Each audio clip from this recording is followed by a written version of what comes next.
Thanks so much for coming back to my channel, and I really just want to start off this video by saying yay! So many of you have posted BFP videos over the last few days, and I am so excited. I can't even tell you, and it's incredible, and I'm so excited, and I can't wait to watch pregnancy vlogs and follow along, and it's amazing, and I am so happy for all of you, and I don't want to mention any names in case you're posting more, and I'm sorry I can't stop yawning today, but I am so, so happy for you ladies, and it couldn't happen to better people, so I'm thrilled, and it couldn't have come on a better day for me either. It was just one of those days. It doesn't seem to matter how much faith you have in God or how much you realize and understand that it's in His hands. There are just some days when the mountain seems so high. Today was one of those days.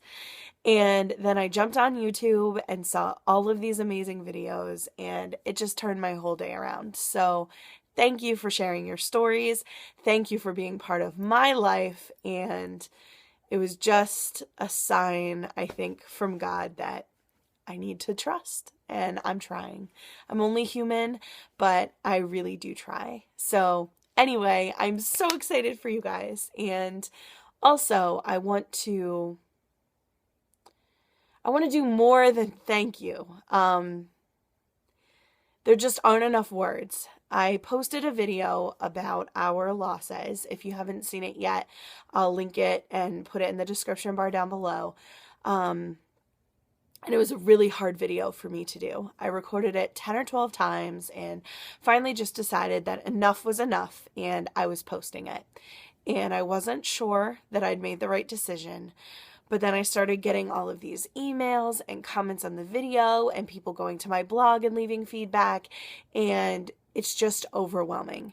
Your support has meant more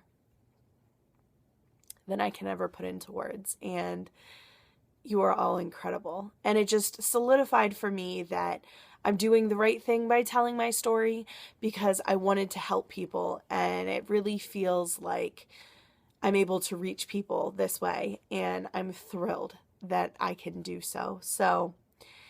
But thank you to all of you for your support and your kind words, and you were just so incredible, and nobody was judging, which was great, and it was the right thing to do, so thank you. So moving forward, I wanted to do a little video today before we get into the craziness of next week when I have my follow-up appointment. On Thursday, it will have been a month since my miscarriage, which is crazy. It feels like so much longer ago, and in some ways it feels like only yesterday.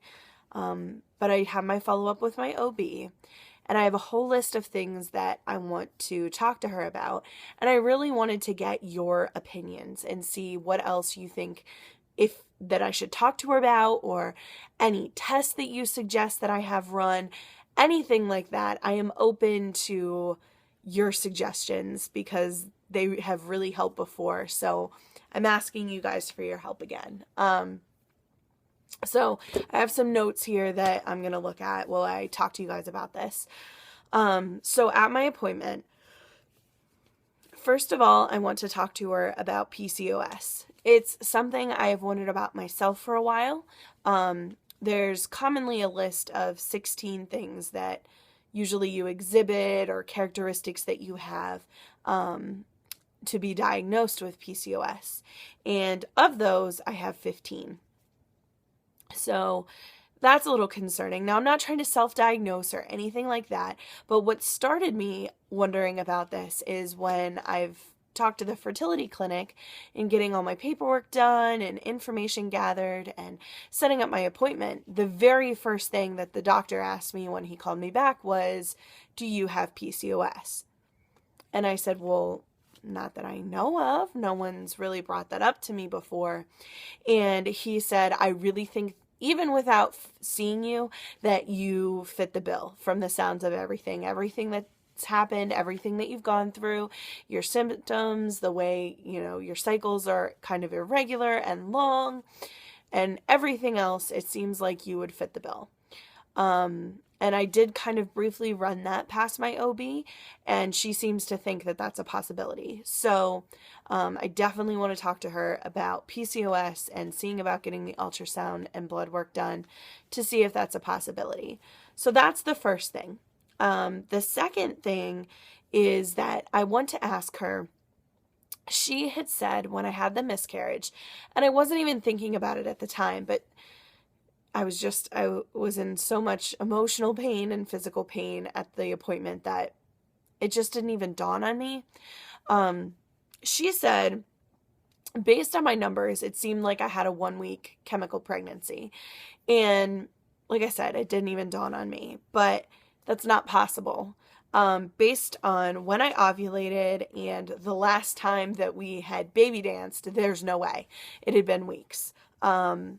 So I don't think it's possible to only have had a 1-week chemical pregnancy, but I do want her to explain that to me further and explain why she would say that and give her some more details to see if maybe I just misheard her or maybe it is possible. I don't really know. So that's another thing that I want to address. Also, I want to ask her about having my thyroid checked. Just because I have a family history of that being an issue. And I know that that can also play into fertility as well. So I'd like to see what she thinks about getting my thyroid checked. There's also another test that I want to have run that, and of course I can't find the name of it right now. I don't think I wrote it down. But it's the panel where they test all of the vitamins and minerals in your blood to see what you're lacking and where you're deficient, or maybe you have too much. And I want to know that because I feel like, well, I have no issue with fertility treatments. I'm 100% for whatever we need to do. I would also like to try to help myself and help myself get healthier. Obviously, I have some weight to lose. That's one of the things that I'm working on. But I also want to know what I can take supplement-wise to kind of boost my body and get myself ready for a healthy cycle.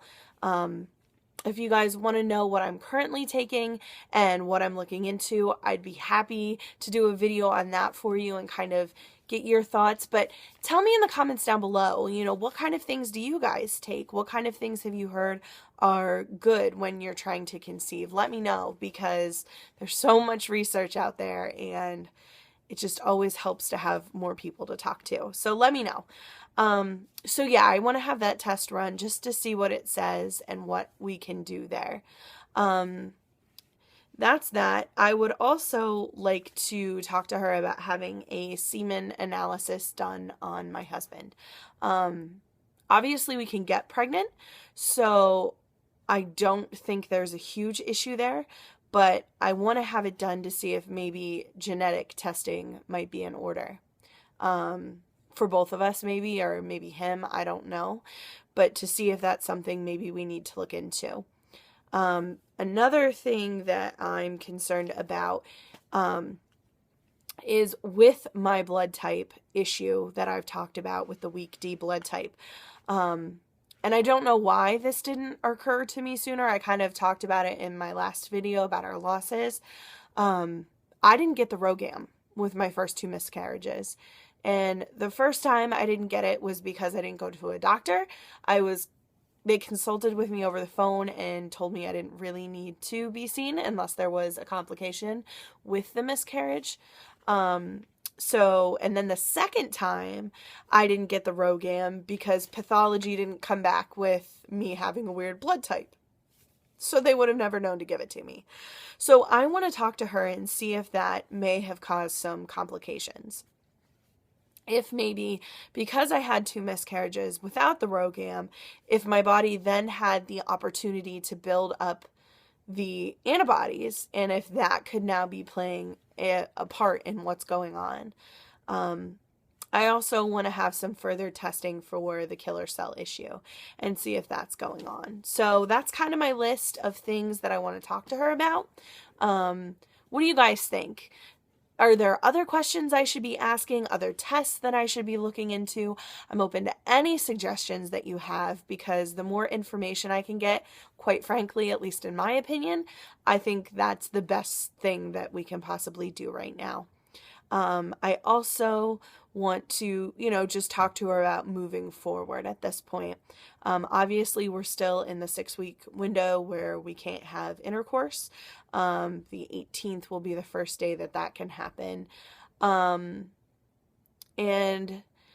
I can't drink for 3 months, so obviously I'm still in that window, which hasn't really been that big of a deal. I'm not really a big drinker at all, but occasionally just a little sidebar, I do love dark beer, and so this is the time of year for it where I live in Pennsylvania.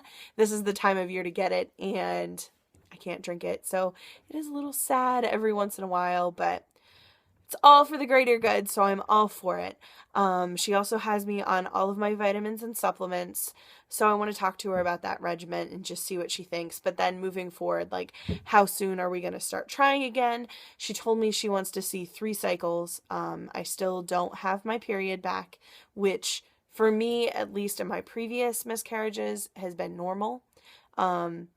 Usually when I miscarry, obviously that month then there's nothing else, and then the following month I usually don't have a cycle.